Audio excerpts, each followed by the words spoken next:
মধ্যপ্রাচ্যে শান্তি ফেরাতে যে প্রস্তাব দিল রাশিয়া এবং চীন।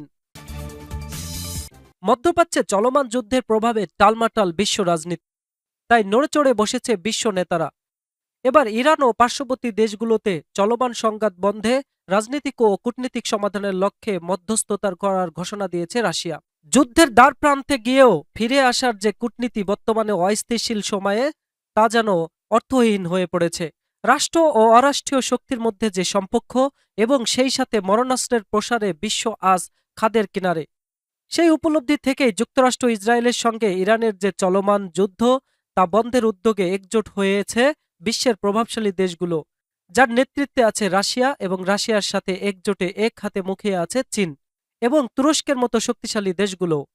ইরান ও পার্শ্ববর্তী দেশগুলোতে চলমান সংঘাত বন্ধে রাজনৈতিক ও কূটনৈতিক সমাধানের লক্ষ্যে মধ্যস্থতা করার ঘোষণা দিয়েছে রাশিয়া।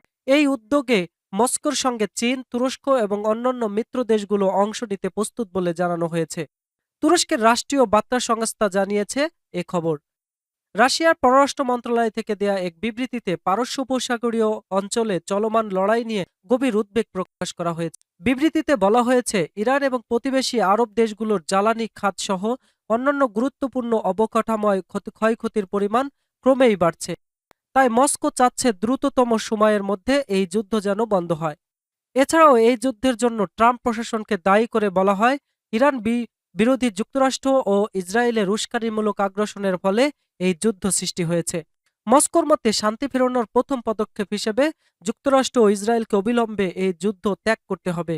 বিবৃতিতে আরও বলা হয়েছে, রাশিয়া, চীন, তুরস্ক এবং সমমনা সহযোগীদের সঙ্গে নিয়ে এই সংকট নিরসনে কাজ করতে প্রস্তুত।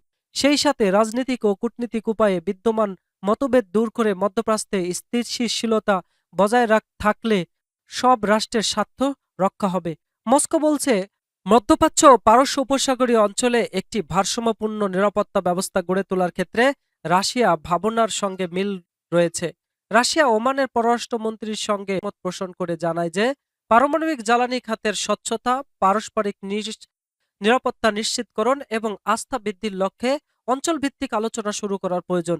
এছাড়া মধ্যপ্রাচ্যের দেশগুলোর মধ্যে স্থায়ী শান্তি ও সহযোগিতামূলক সম্পর্ক গড়ে তুলতে মস্কো তাদের সম্মিলিত নিরাপত্তা ধারণার কথাও পুনরায় মনে করিয়ে দিয়েছে। বিবৃতির শেষ দিকে বলা হয়েছে, মধ্যপ্রাচ্যের এই দ্বন্দ্ব নিরসনে এবং সব দেশের বৈধ স্বার্থের ভারসাম্য রক্ষার ক্ষেত্রে একটি টেকসই সমাধান খুঁজে পেতে গঠনমূলক সহায়তা দিয়ে যাবে রাশিয়া।